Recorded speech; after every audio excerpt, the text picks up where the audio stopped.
All right, everyone. Welcome to the latest rendition of Young Red Angus Live. I'm your host, Jay Young. Thank you so much for watching this episode.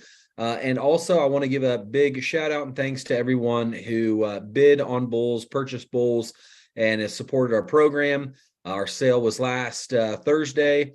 Went well, and I'm excited to do it again next year. So if you guys are interested in our program, go to youngredangus.com. Check out our genetics. We have a bull sale the last Thursday of March every year.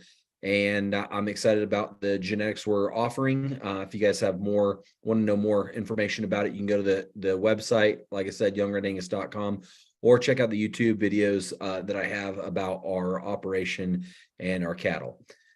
Tonight, I'm excited to have Clay Conry on as our guest tonight. He is the host of Working Cows podcast that he's been doing since 2017. Correct, Clay? Yes, sir.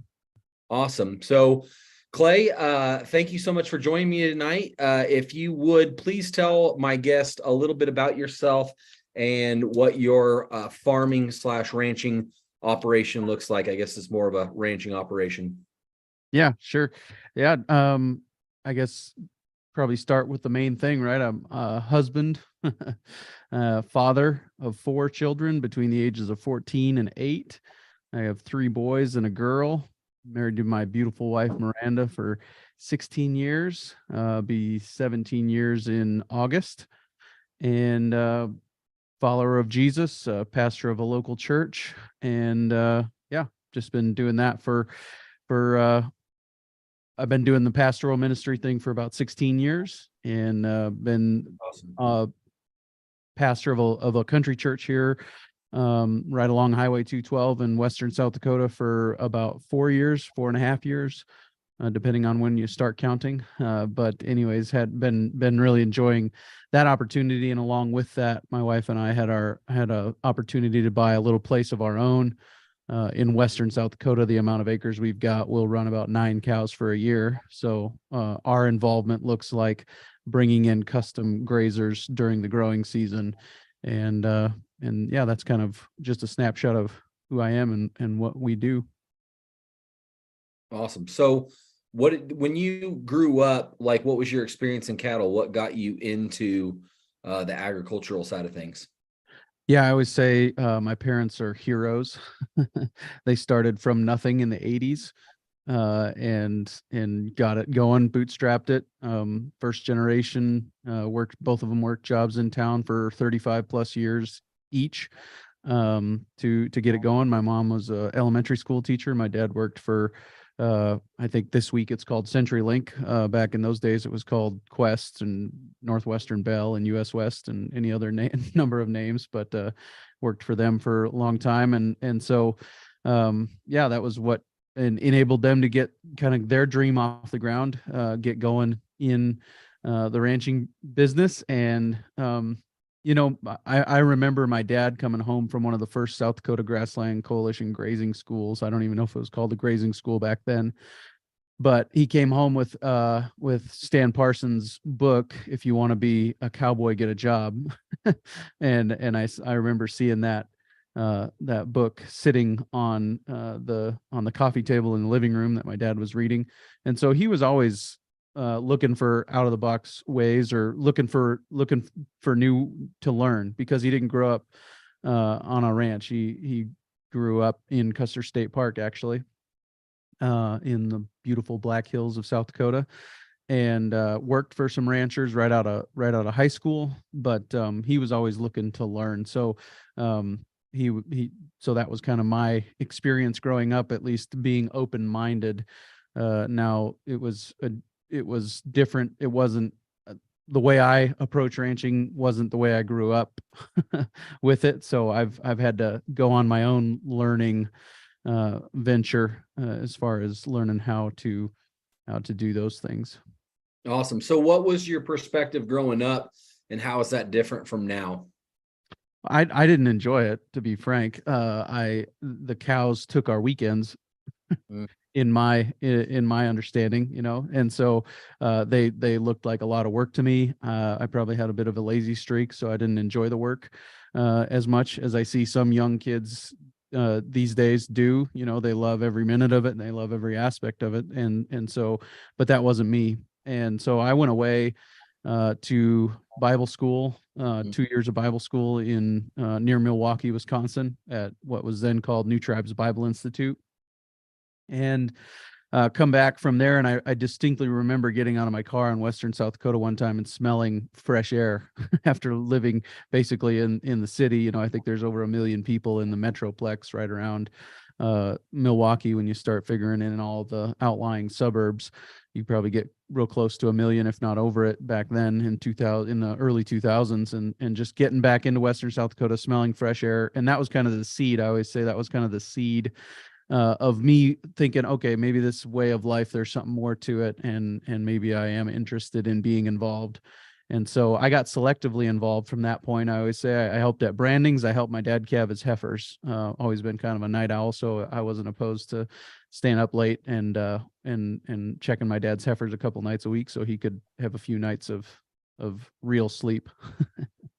So yeah, that was kind of my experience growing up. Is I didn't enjoy it, but then kind of got back into it, and I had a job in town during that time where I was a youth pastor, youth and associate pastor. Started out as a youth pastor.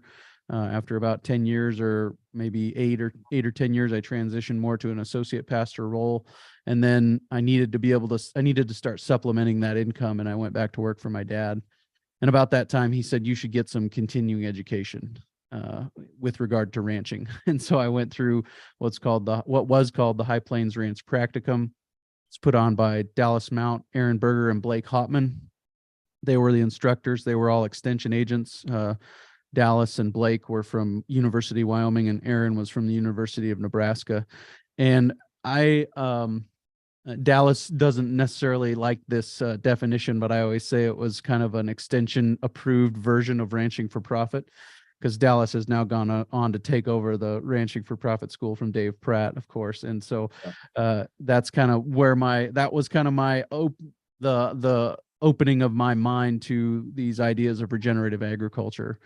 And I kind of went into that as a blank slate. And so it kind of was, I didn't really know why we did what we did as far as growing up on the ranch when we calved and all those things. I didn't really understand why we were doing things the way we were. I had never really asked or paid attention. I just knew this job needs done today, and that's what I'm doing. And so that was about the level of what I understood about how we were doing things and why. And then the High Plains Ranch Practicum kind of gave me the broader context to look at the ranch as a whole, as a business, not just, as Dave Pratt would say, a collection of assets and jobs. And so that kind of set me on the path that I'm on today. Yeah. So what was it like before? Like, when did you calve before? What was the operation like before that school, and how did it change after? Like, what did that school bring to you? Sure. Yeah. So, I was a laborer for my dad pretty much the whole time, even when I went back to work for him when I was a youth and associate pastor. So I didn't have much decision-making authority. So, and I would say we calved heifers, in March, probably. I know when I came back, we would buy February and March calving heifers and calve them out, and then usually would sell some of them or all of them later on in the spring or in the late summer. And so that was kind of just one of the income streams, I guess it was. But I think we calved mostly in March and April, probably early April when I was a kid. But I could show you outside the window right now, April 6th, as we're talking, and there's a fairly good sized drift right outside the window because we just got another major winter snowstorm. The meteorologists are fond of saying that March is our snowiest month, and our second windiest, and April is our second snowiest and our windiest month. And I always say, when you put those two things together, that to me sounds like winter as far as South Dakota is concerned. And so there's still going to be some weather challenges. And I don't know that you can really get away from weather challenges in calving. You're going to have something, some weather that you're competing with, whether it's mud and rain and some of those things, or snowstorms, or frigid temperatures, whatever it is. But so it was I don't know, I hesitate to call it conventional, because my dad was always learning, and so I think it wasn't like we were stuck in a rut. But there were some things like having access to the Black Hills National Forest, which is a place where you can lease Forest Service permits to graze very affordably. And so but you've got to have a calf that's a certain age before you go up there, or they're more susceptible to predators. And so some of those things start to influence your decision as far as calving dates and some of those things. So when my wife and I had a herd of our own cows that we were running, that were just a couple of them is all we had really, but we had turned the bull in with them to calve May 20th. But actually we did calve out one set starting May 20th and through the 4th of July or so we calved. And we got them calved out, and then promptly stripped the calves off, sold the calves, and shipped all those cows to Nebraska, because we were in the drought of 2021 and 2022 and needed to destock. And so that was kind of our one foray into managing our own cattle, and how that all turned out. Yeah, I am. So how did what is it now? How is it now that you run your cattle, and what led you into the regenerative side of things, and what led you into, focusing on that aspect of it? Yeah. After kind of as we went through the Ranching for Profit school and looking at what we wanted to do with ours, after going through the High Plains Ranch Practicum, we've subsequently gone through the Ranching for Profit school, and looking at what we wanted to do with our operation, we actually sold the cows and kept some of our own sheep. We have some sheep, and we kept them. But again, there was some market pressures that made the sheep market go insanely high. And so we sold down to just a few of those left too, because they were just too expensive to hold on to with the market high the way it was. And so we took advantage of that and kind of brought that herd down as well. And so we don't have that many cows. So what most of our grazing days every year, or we've got a couple of cows around right now, a milk cow and a couple of heifers that my daughter won in drawings at bull sales. So yeah, she was 2 for 2 there for a while. So yeah, we just kept putting her name into different drawings until her name didn't hit on a drawing, and then we'll go on one of the other kids later. But anyways, so when are you going to Vegas with her? Yeah, exactly.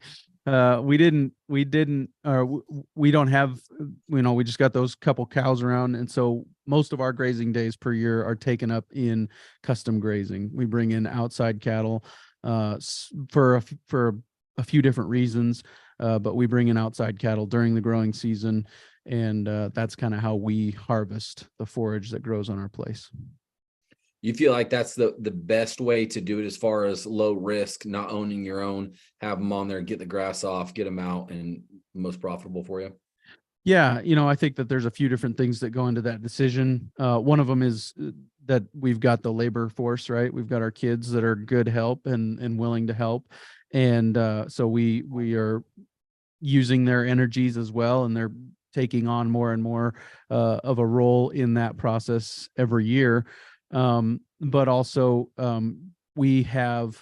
I have a lot of other responsibilities. We have a lot of other responsibilities. My wife and I, between the kids and then I'm pastor of a local church, run the podcast and some other things. And so this is something that we can do seasonally.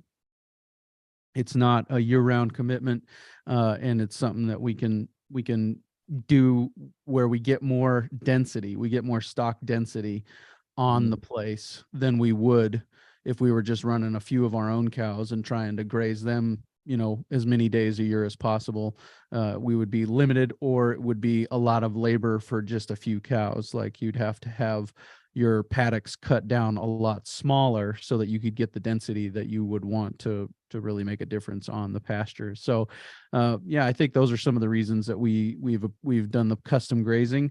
And if there were opportunities to expand in the future, I'm not opposed to owning cows and owning my own cows and having a herd. But I think the scale would have to be right to make that make sense for us.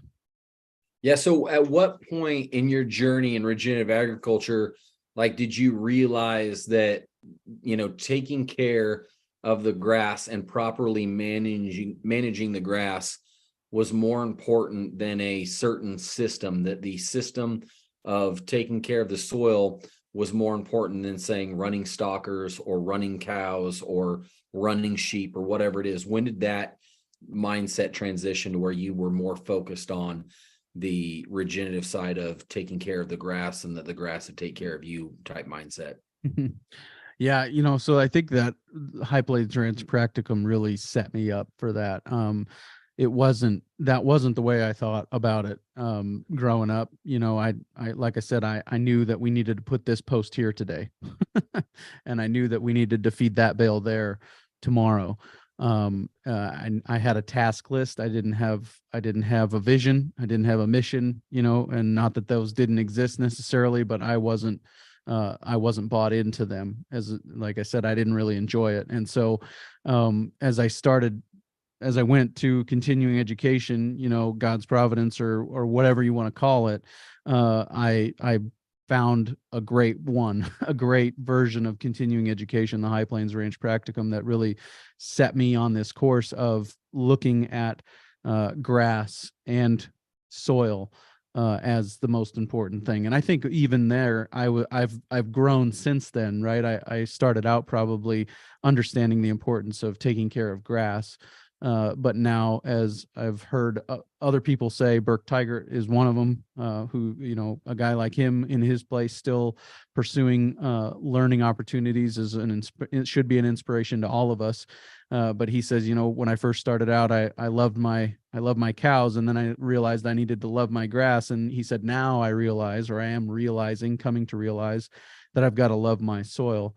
So I probably started out with the grass thing through the High Plains Ranch practicum, probably the first time I ever understood what a cool season grass was versus a warm season grass, and what role each one of them played in an operation, and how we could match our grazing strategies to maximize one over the other if it was right for our environment, and just looking at our context as a whole and deciding what's the approach. And so I guess when I became interested in ranching, it was there from the start for me, that idea that soil and grass matter and cows are secondary. I don't know, it might have been even in the first 2 days of the High Plains Ranch practicum that Dallas drew Bud Williams triangle on the board. You got grass, you got cows, and you got money. And nobody's ever gone broke because they had too much grass or too much money. In ranching, they go broke because they've got too many cows. And so if you have to sacrifice one of the things on that triangle, you sacrifice the cows. You get rid of the cows to save your grass and to save your money. And then when the market turns and you've got the money sitting there, you're ready to jump back in. So again, it was just a good place to start for me. It was a fantastic place to start.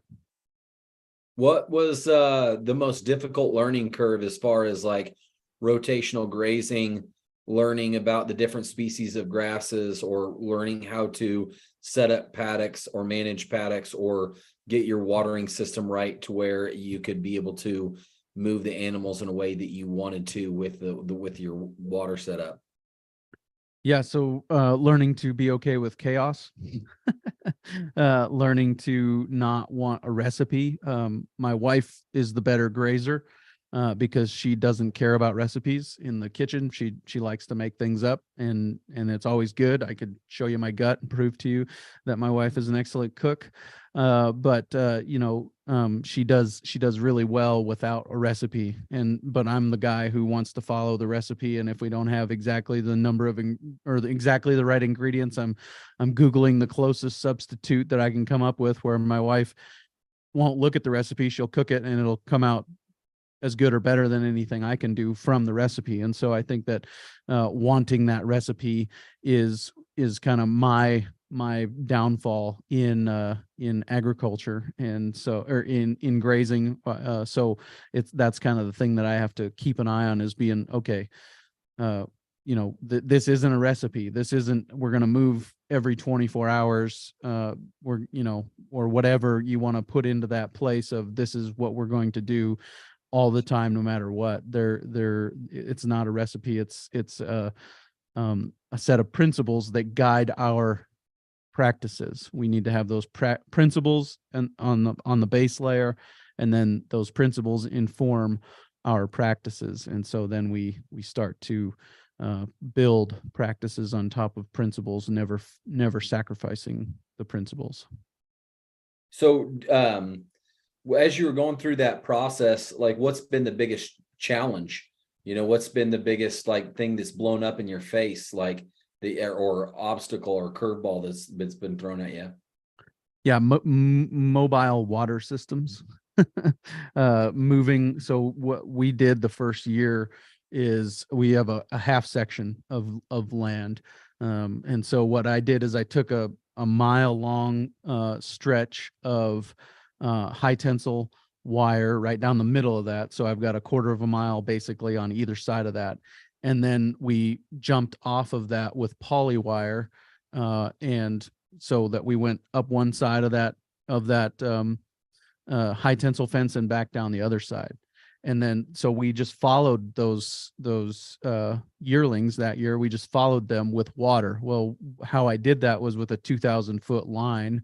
And the only cut in that 2,000-foot line is a place where I cut it in half, and then I would join it together. So I'm dragging two 1,000-foot chunks of pipe around to get water to these critters. And of course, that leaves about 1,200 feet in the middle that you can't reach with your pipe. So we fenced back to water for a while, and then my neighbor traded some land where the fence would drift in and tear down the fence every year. He said, "I'll put in a water line and a hydrant right here at the corner if you'll give me these 5 acres." This was way before we bought the place, but that was the deal they worked out. So I had water on the other end, and so we did the same thing on the other end.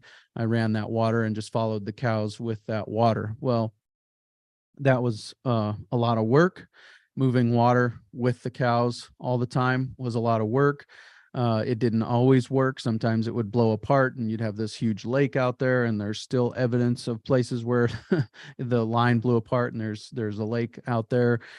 Sometimes you'd go out there and it would be so hot you couldn't put your hand in it, and those cows would be standing around it licking it but not wanting to drink it because it was so hot. And so, I mean, there's all kinds of these challenges with temporary water that we fought the first year. And so it was a lot of work that first year, but it was a good learning experience. A lot of the things. So by the time that would have been in the summer of 2020, would have been our first grazing season when we brought in some yearlings. And so I'd been doing the podcast by that time about 3.5 years or 2.5 years.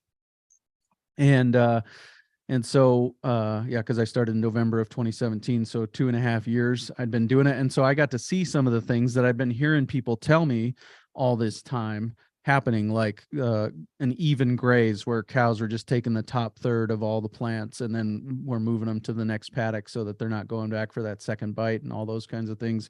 I got to see a lot of those things happen that year, and dung beetles came in and all these kinds of things, that we got to see that first year. But then we have since put in a more substantial water system and kind of been trying to reduce the amount of labor that is required to do this.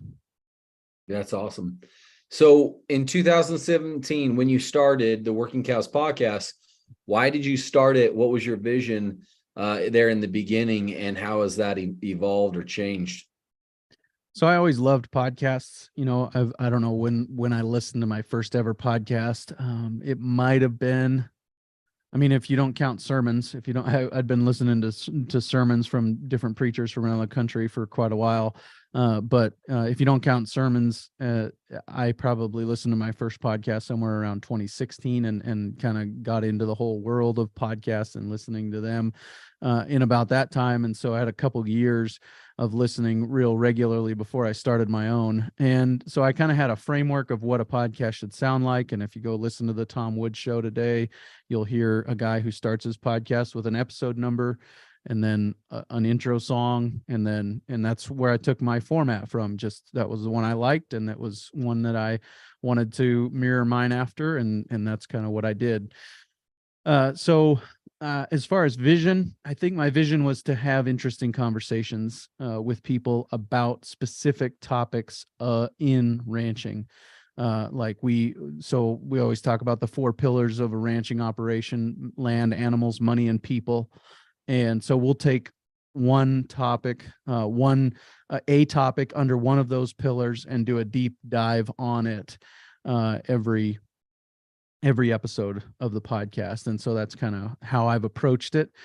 What it turned out to be was basically the best continuing education that anybody could ever have, was just getting the opportunity to ask guys like you and probably hundreds of other individual people by this point, questions, and just satisfy my own curiosity. That's really what it has all been about over the 5.5-year history of the Working Cows podcast, is just satisfying my own curiosity, saying this topic interests me. I want to talk to this guy about this thing, and I'm going to ask him these questions. And I might start out with a good strong sentence as far as this is our sentence that we're going to talk about for the day. And from there, it's just follow-up questions and saying, okay, now that gives me this other question that I want to ask you. And so that's kind of been my journey over the time, has just been satisfying my curiosity. And I've been saying lately, what happened was, I was sitting down to learn from these people, and I just happened to hit record the conversation while I learned, and then uploaded it for other people to listen along and learn as well. One of the friends of the Working Cows podcast, I won't mention his name, but he'll know who he is when I say this. He calls it Tractor Seat University. He said, while I'm out there in the tractor, I've got my headphones on and I'm learning. And so that's kind of a good summary of what the Working Cows podcast has been for me, is just an opportunity to sit down, talk to guys who I have no business being in the same room with when it comes to agriculture, but getting to learn from them, getting to ask them questions and learn from them. Have you ever thought about having somebody on the podcast that you disagree with, and just ask them challenging questions and have them ask you challenging questions? No, the closest we've come to that would be I did a debate, and what I wanted to do was I wanted to talk to a guy who moves every 3 or 4 days versus a guy who moves every day. But what I got was a guy who moves 4 times a day versus a guy who moves every day. So it wasn't quite the same. But basically, I let them each kind of share their grazing philosophy, and then I let them ask each other questions back and forth. So it was kind of like a debate, but not really. So yeah, I guess I've always been approaching it from a trying to learn from the individual. Sure. Or this guy has this individual has a certain topic that they're really known for talking about, like Nicole Masters and soil health, or Elaine Fraze and people management, business relationships, and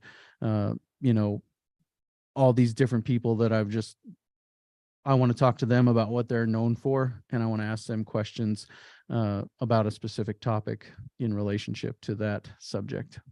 Yeah, no, I think that's a great point, because even if it's somebody that you disagree with, I feel like you can learn from that individual. Like I went to another rancher's place today, and they're another seed stock operation, and their foot quality is some of the best foot quality I've ever seen. And large, I'd say a good percentage of their genetics are Canadian genetics.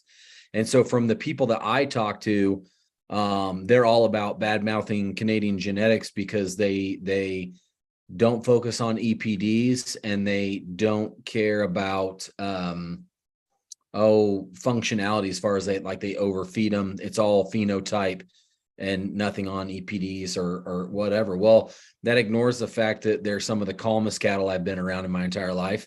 And it ignores the fact that they put an emphasis on structure and foot quality, and so for me, I get, the longer I've done it, the more I've realized it's tough to shut an operation out and say they only focus on this thing and that's not what I'm about.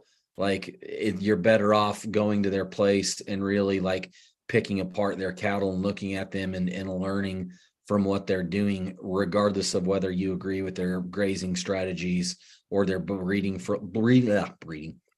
philosophies or cow size or whatever.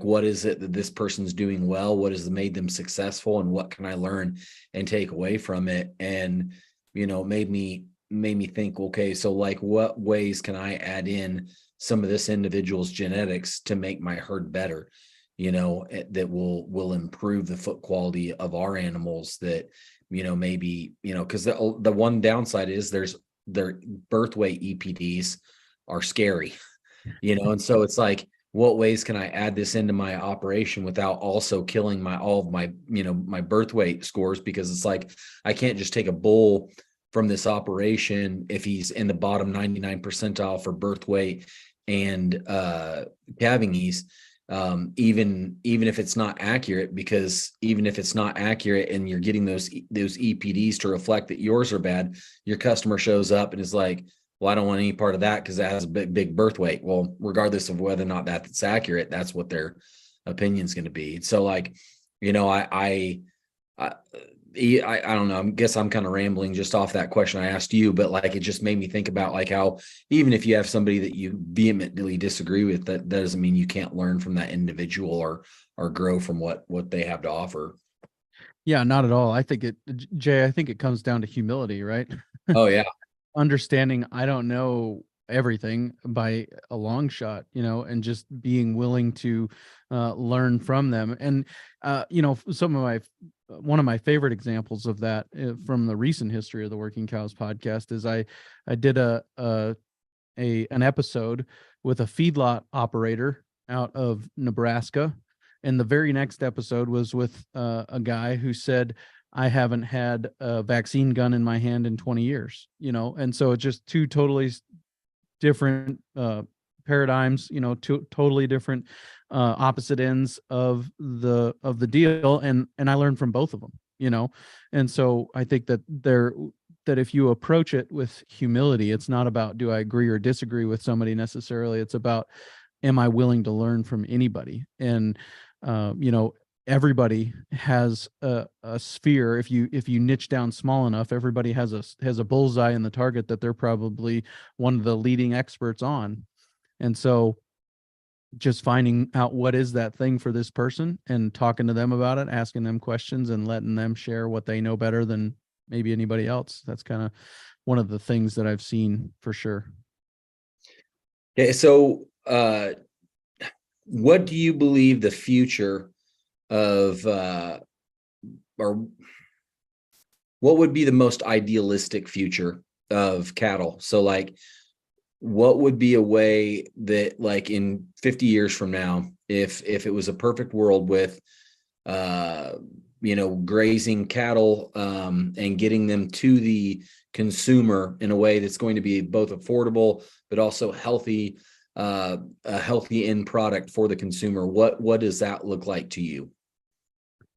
I'm going to start by talking about the production cycle, because it's something that I've seen as a whole in the industry, and by whole in the industry, I mean an opportunity for somebody to come in an entrepreneur to come in and fill a void in the market. And usually if you're the first to market and you are an entrepreneur filling a void in the market, you're the first one to do it, there's good money to be made there. And so I think that void that exists is the relationship between the cattle guys and the crop guys, and facilitating that relationship between those two people. And if somebody said, here's, you can get one thing done in American agriculture tomorrow, and they said, what would that be? I would say integrate livestock onto every acre of crop ground in America. That's it. That's, if you gave me one thing that I could do in American agriculture tomorrow and I just had to hit a button to get it done, it would be integrate livestock onto every acre of crop ground at some point in the year. I'm not saying that every acre has livestock on it every day of the year, because that's not good. We understand that. Regenerative grazing says, no, we don't want every acre to have an animal on it every day of the year. We want to give that appropriate recovery time to every acre of the year before it's exposed to grazing again. So I think that's the first thing that I would say. And I'm not sure that I can answer the affordable question, the affordable and healthy question necessarily. I think that we have gotten spoiled with cheap food. I think that cheap food is not good for us. I think that cheap food is not good for the economy.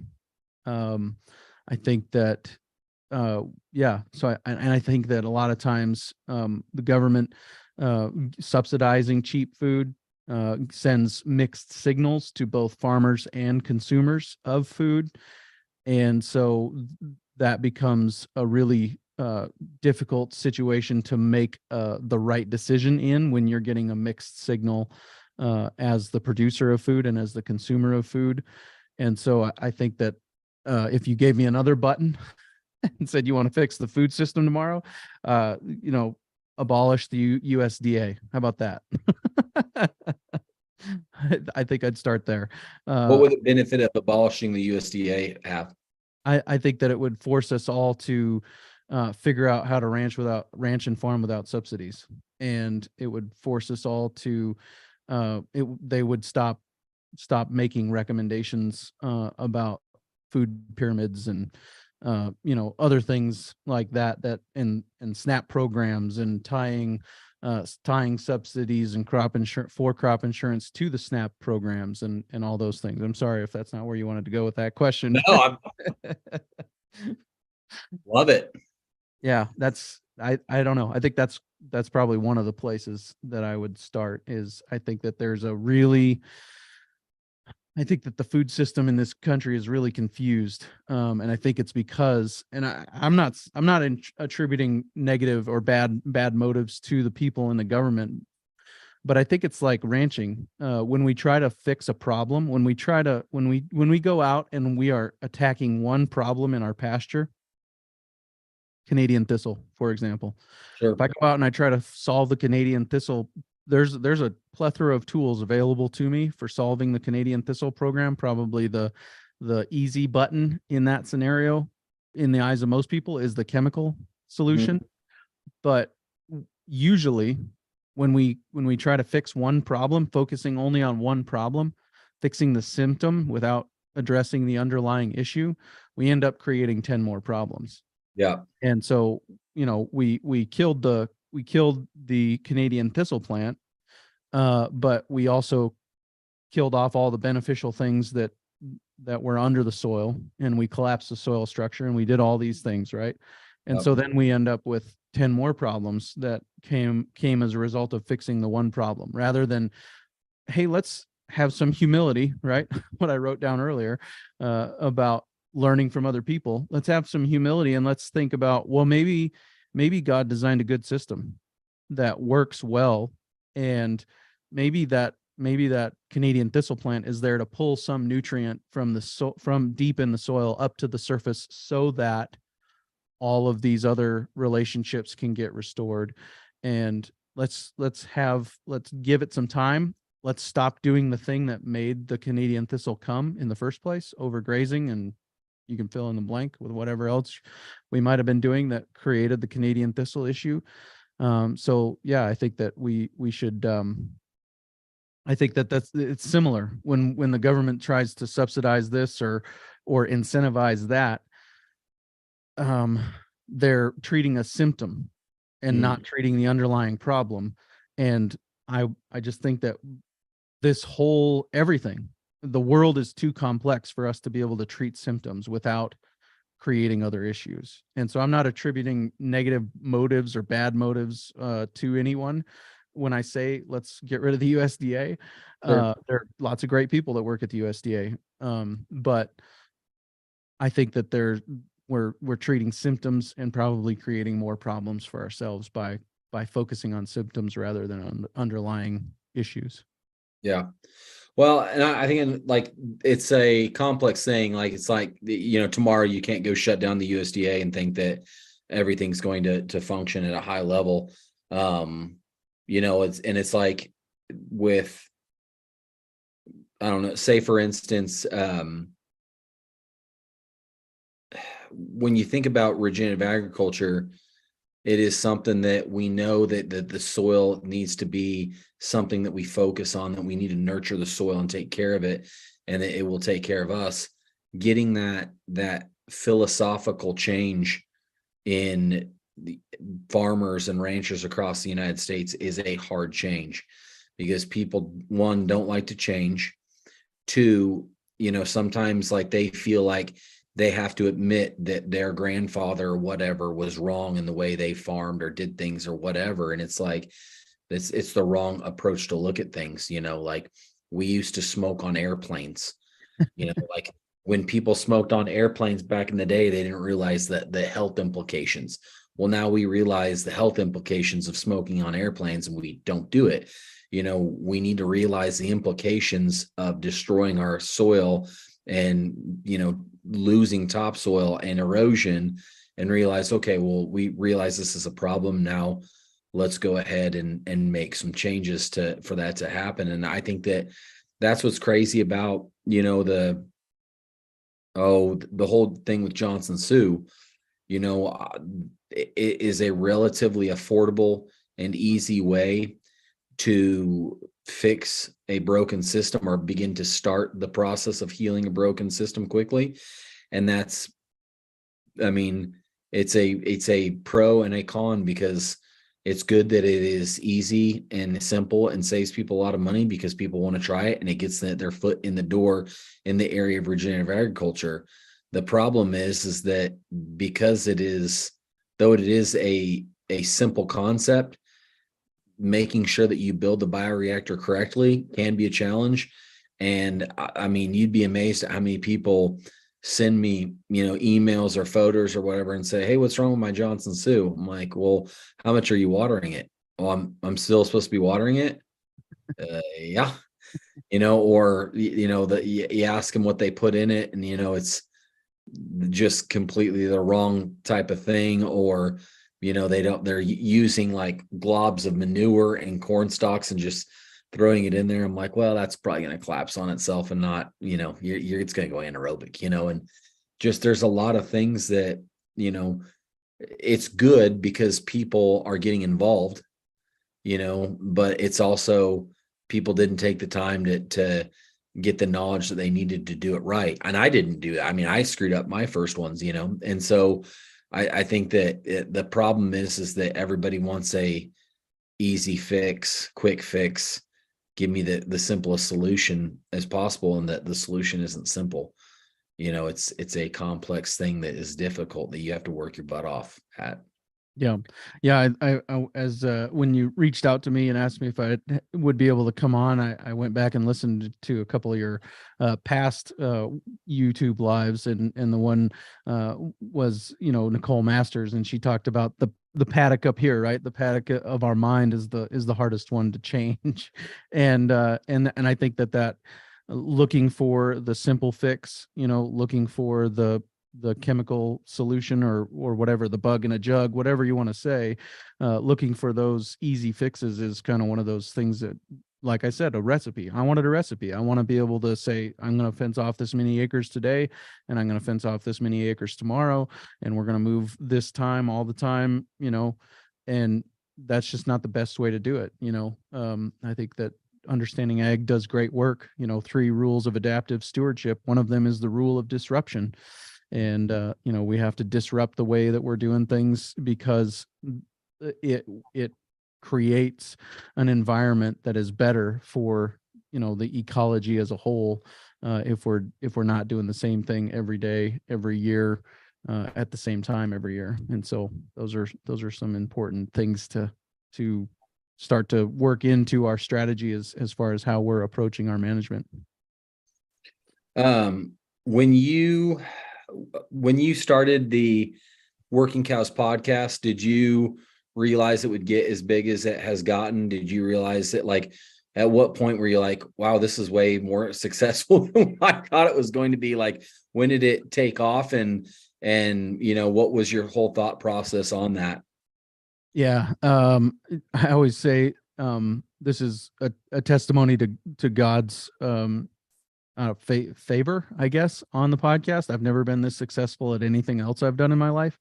And maybe it, I don't know, maybe it should have been predictable, I guess, because every single one of my parent teacher conferences sounded the same. Clay likes to talk. Clay likes to distract other his classmates and his friends, and so maybe I should have known that talking was going to work out, right? And my dad always was encouraging me. He's like, I think you should go and be a baseball announcer. When I was a kid, he thought maybe I should be a baseball announcer because I like baseball and I like to talk. So, but he knew genetically probably not going to be the next, baseball star as far as on-field play, but he knew I love the sport and I like to talk. So maybe I should go and look into baseball announcing. So, I don't know. Like I said, I've never been this successful at anything else I've done in my life. It's just been an incredible journey. I don't know that there's been a month where I haven't gotten more downloads than the month before, or at least a quarter where I haven't gotten more downloads than the quarter before. It's just continued to grow every single month. And I think that's just because new people in agriculture are just now, becoming aware of podcasts and getting into listening to them regularly, and then finding out, oh, there's agriculture podcasts too. And so, it's just the market is still new as far as wide adoption of podcast listening. I think that it's hovering right around 50% of America listens to a podcast more than once a week. And so there's still room to grow as far as the podcast audience is concerned. So no, I had no idea that it was going to be this successful. Again, all glory to God in that regard. And I just try to show up and be a faithful steward of the platform that he's entrusted to me, and continue to do my best to produce engaging content. And it's just me following my curiosity and taking great recommendations from listeners who email me and say, hey, you should talk to Jay Young. Okay, what should I talk to Jay Young about? You should talk to Jay Young about compost extracts. All right, let's do that. And so that's just been kind of how it's gone. It's either, like I always say, I'm a cat with a laser pointer. I find one interesting subject and I find a person to talk about it, and that's how I find my next guest. Is just something that something I'm curious about and something I'm interested in. And so far, there's been some people who were interested in those things as well, and wanted to hear as well. As I learned, they wanted to learn along with me. Yeah. Well, I really commend you. I think this is for people to understand that, like, my growth hasn't been steady. My growth has been explosion and then steady plateau with small growth. Right. And so, for you to be able to start something and have that continual increased growth that you've had is really, really remarkable, and is I don't know, it shows how hard you work, how good your program is and the content that you're putting out there, that you've had consistent, steady growth over the 5 years, or it's more than that now, 6 years, right? That you've been doing it. So congratulations to you, Clay. I'm really proud of you. And like you said, it's a testament to, help you finding the platform and the calling that God has placed before you and being able to run with it. And it's really remarkable. And I wanted to encourage you in that. Well, thank you. Appreciate that. And I think that's probably some of that has something to do with the difference between the mediums, right? YouTube is more of that.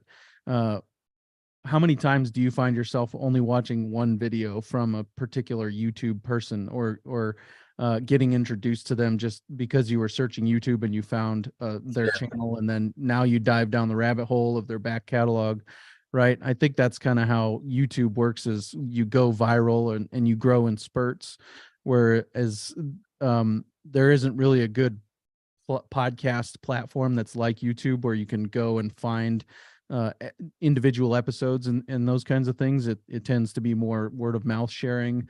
And I think that's kind of why the growth maybe is a little bit more steady in podcasting than it is in YouTube land, where it's just like, oh, this is resonating. This is a topic people are looking for. And then, oh, they find your back catalog and they stick around. So I think that's part of the reason. But yeah, I appreciate that. I really do. Absolutely. Well, where is the best place for people to find you and listen to the Working Cows podcast? Ranchingpodcast.com is where you can go and find all at the time of this recording, at the time of this live stream, all 291 episodes are there at ranchingpodcast.com, and go through there and find some topics that interest you. And then if you like what you hear, you could check out the rest of the back catalog and keep working through there, and try to release a new episode every Monday. Been releasing a couple of bonus episodes a month with the guys over at Understanding Ag this year as well, and that's been a real fun treat to get a little bit more technical on some of these episodes, and have a couple of them on each one of those episodes to feed off of each other and take a little bit deeper dive into the actual technical side of some of these things. So that's been fun. What does the future hold for you, Clay? Like, what do you got going down the pipe that you're excited about? I just think that, again, it's I have I think I've got episodes recorded through about the middle of April, maybe the end of April. So I guess not, probably into the middle of May now, but I don't know. Whenever I'll find something else I'm interested in, and we'll tap somebody else on the shoulder and ask them. And to date, I've only had one person turn me down for an interview. I've had some people that I had to do some convincing, but to date, I've only, in 200 and some odd guests, unique guests, I've only had one person turn me down. And so, people are very willing to share, and that's one of the beautiful things about regenerative agriculture, is we don't look at this as a zero-sum game. We look at it as there's no lack here, and there's room for more. I've been saying that since I started, because it's something I heard other podcasters say, is we need more podcasters in this space, and I've been saying it. I've helped a few get started, but we need more cow-focused regenerative agriculture podcasts too. So I appreciate what you're doing with YouTube Live, and kind of filling that niche where people can have some time to consume that content. And so, yeah, it's good. I don't know. I feel like I've been flying by the seat of my pants, strapped to a rocket, for the last 5.5 years. So I don't have a lot of focus on what the future holds.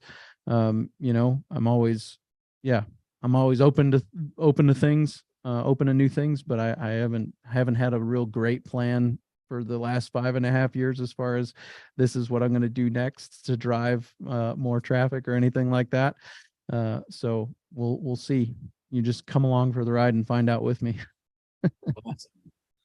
Well, Clay, thank you so much for being on the show. You guys watching, thank you so much for watching this episode of Young Red Angus Live. Next thing, if everything goes as planned, we'll have Lance Gungerson of Regen Ag Labs on our podcast on YouTube Live. So that concludes this episode. Thank you guys so